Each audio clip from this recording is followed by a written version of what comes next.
Hello everybody, welcome back to the channel and another What's in the Box. Now this week we've got the fourth bag out of the 5 bags of coins that we bought on eBay to see whether a profit could be made if we were to sell them separately against the amount I actually paid for them. But before getting into that, there's a couple of items I'd just like to run through. Now most of you should be aware, I think it was last week's What's in the Box, I bought this numismatic world coin set from Koin Club. Got a picture on screen there now.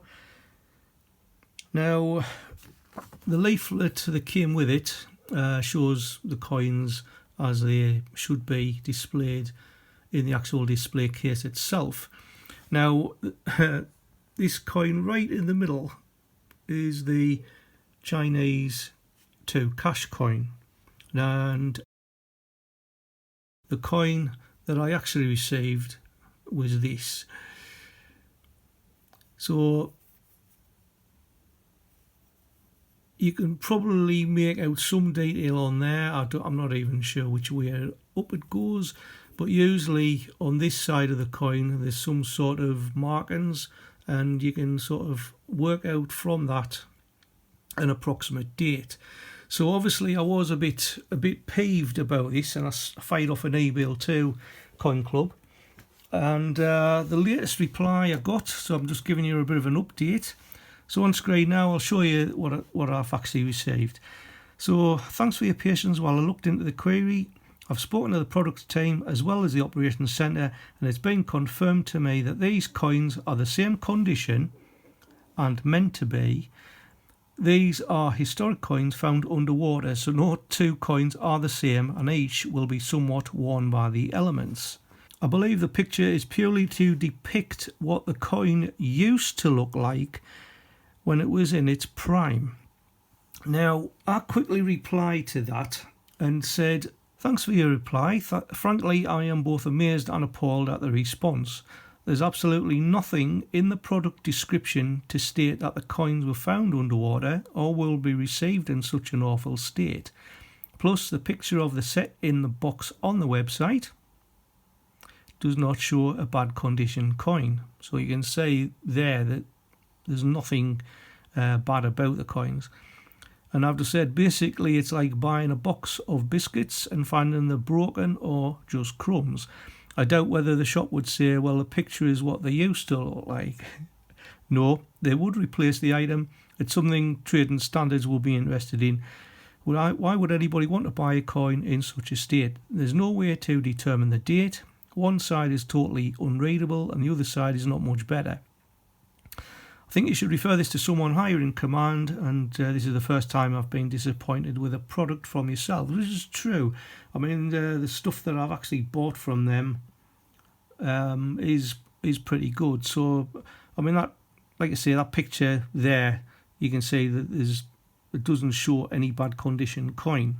So the email got back from Koin Club, said this: "Sorry to learn you're not happy with the outcome of my previous email. I completely hear what you're saying. I doubt if they did, and I understand where you're coming from.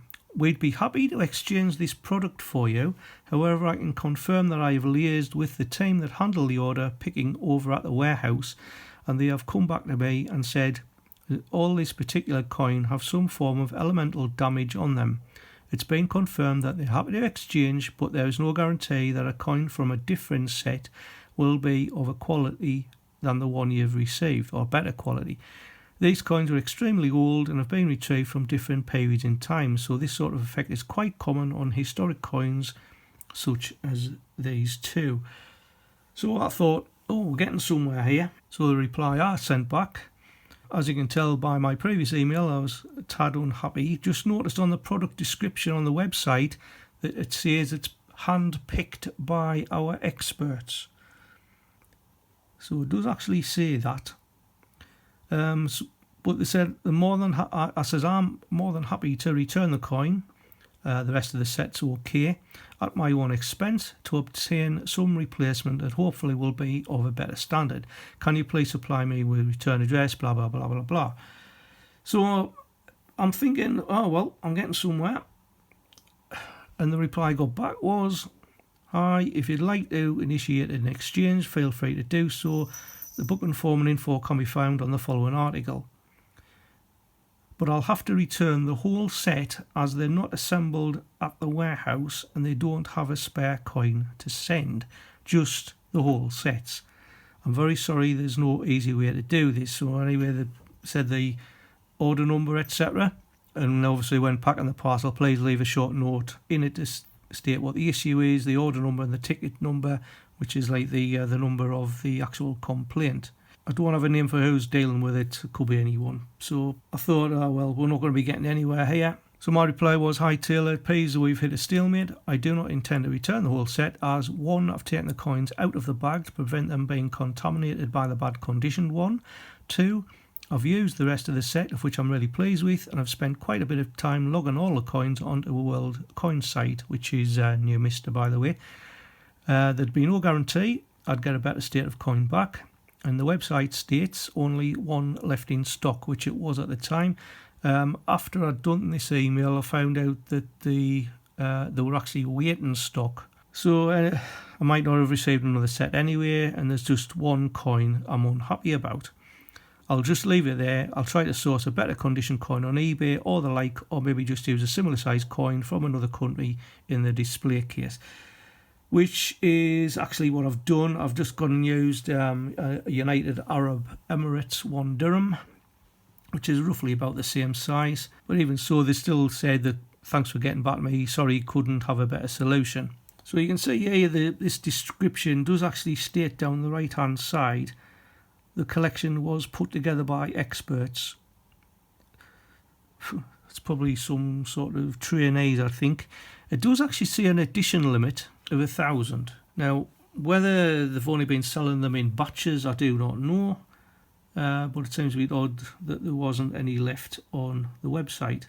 Also, it states here that there's been no customer reviews. Now, that seems a bit odd, doesn't it? I did leave a review on the 11th of August along with a review on the kangaroo. That one has been published, but the review for this coin hasn't.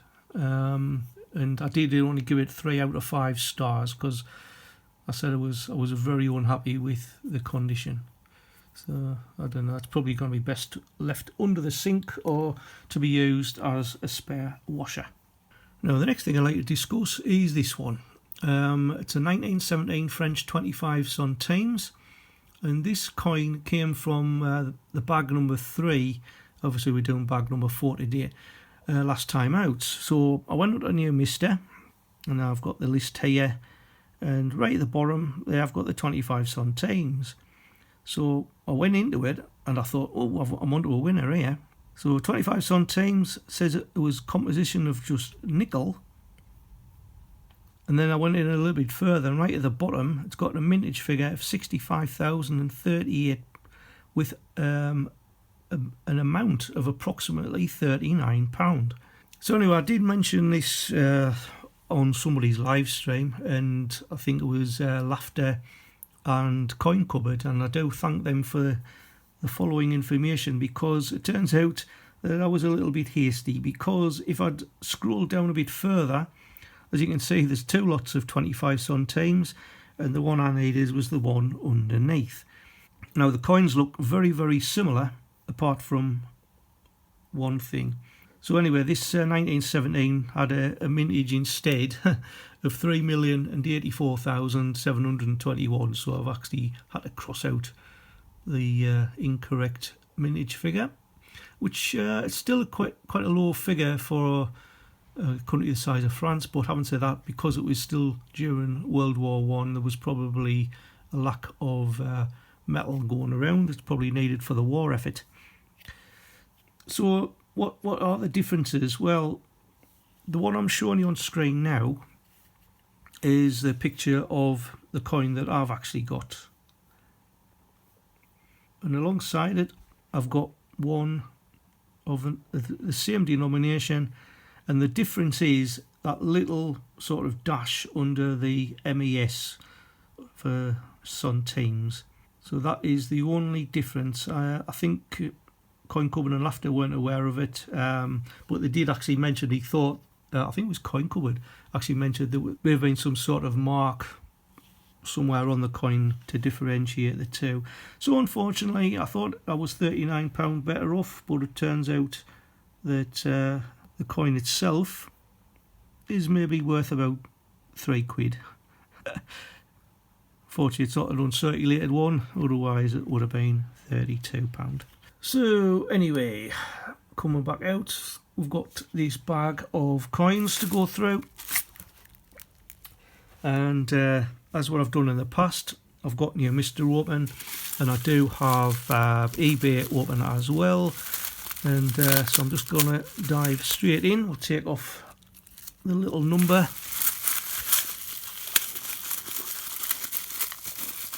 and these have been very, very well sealed. So the cost was £30 including postage. However, I did get a £3.50 rebate, and so we're really looking at anything above £26.50. Well, that one's got nothing in it. Probably the coin's fallen out. As you can see, we've got carnage here. So I'm going to have to see if I can put these all back together. So what I'm going to do, I'm going to sort through them as we usually do, put them all into the various countries. Oh, that was a nice one, isn't it? 8 doubles, 1956. Oh, that's a nice start anyway. So we'll go through all the world coins. Like I say, I'll put them all into individual countries, and I'll be back in a tick.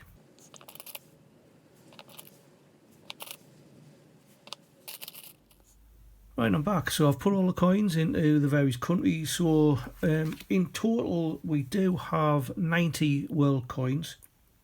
And along the top, we've got Austria and Portugal both with 3. We've got Romania with 2. France has 13. Hungary 3. Netherlands 4. United Arab Emirates, they've got 6. And then we've got Spain with 8 and Turkey with 3. Second row, we've got Sri Lanka with 2, Italy with 4, Iceland with 1, Poland with 7, Germany with 3, Denmark with 1, Cyprus and Russia also 1 each. United States, which we haven't had for a while, 5, Mexico 1, and Czech Republic 3. And on the third line, we've got Ireland with 3, Malta with 1, Canada with 3. One of them is the year just before the cents were taken out of circulation, because they stopped that in 2012, although it's still classed as legal tender. Then we've got Greece, Japan, Switzerland, Singapore, Estonia, South Korea and Sweden, all with 1. And then these two here, I've got one from Belarus, which is actually going to be a new country. Unfortunately, the state of the coins are pretty bad. That's 2007. That'll be 10 kopecks. And this one is from Serbia. Again, it's pretty bad condition, so that'll be 2 dinara. But I think they all might need a hot bath. Now the 3 crowns here, I mean, all sort of face value 25 pence.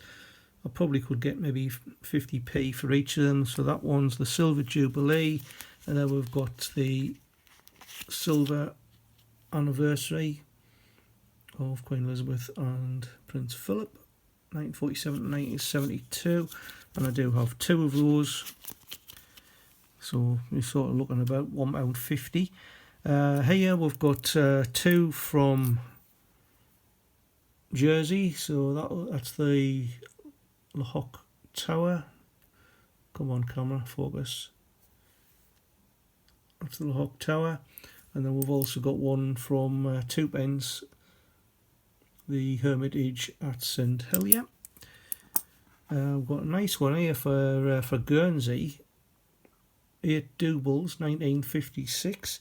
Now this had a mintage of 500,000, which I'll show on screen now.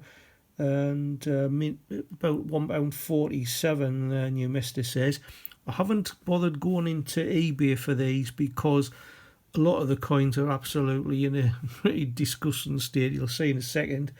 So that this is 8 doubles is worth like 1 penny, like one of our old pennies. And we've got one here from Isle of Man. Again, a penny, 1988. There will be a mint mark on there somewhere, but it is a bit hard to see because, again, it's pretty bad state. We've got a euro coin, London, just a token. An old sixpence from 1947. Unfortunately, that's just 1 year outside the silver, so this will be cute and nickel. And then we have a penny, half penny, sorry, I wish it was a penny, from 1933. Now, I don't think I actually have this date for half pennies in my collection, so that'll be going in. We've also got a 2 shillings or a florin from 1948, so again, just outside the silver content range. Right, here we've got a half crown from 1921, so this one will be half silver. I've got on screen here mintage of 23,677,800, in good condition £3.76, up extra fine of 15, but this is in a pretty bad state. But scrap value wise, because of the silver contents, worth about £3.96. And I've based that on silver at 56 pence a gram. And we've got 4 old shillings here. I've got a Scottish one from 1949. Again, outside the silver content. Years, 1947, Scotland. And then we've got an England from 1937, so this will be half silver. So mintage 8,359,100, from fine 164 up to almost uncirculated of 592, and in uncirculated £17. And we've also got a Scotland one from 1944. That had a mintage of 10,990,100, and in fine condition £2 and 2 pence up to almost uncirculated of £7.25. Now the shillings on their own together be £3.17 in scrap value. Finally, we've got some old pennies, 1938, 1927, got a Victorian one here, 1889. And this had a mintage of 12,560,000, good condition 36 pence, up to extra fine of £6.79. It's probably well below the lower end scale, I would think. You've got some information there. You've got the 1 and the penny. It's a bit faint, but it is there. I've got 1967. 1939, another 37, 1946, which is a bit battered. But if you watch Coin Patrol's videos, you should know that if it's got some sort of little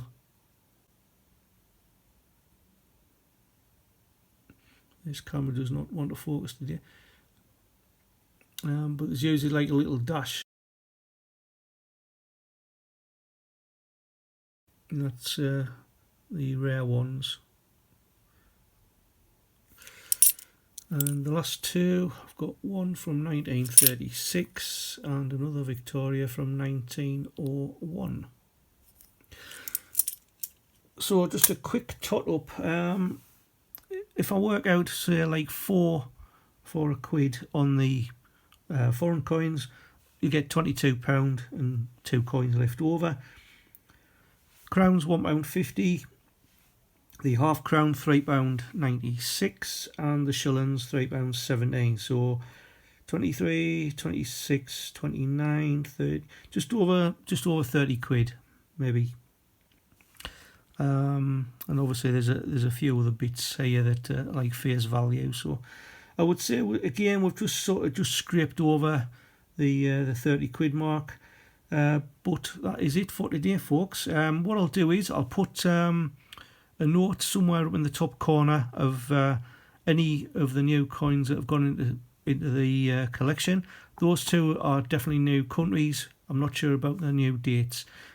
So until then, thanks for watching, and until the next time, keep on hunting, enjoy yourselves, and I'll see you in the next one. Bye for now.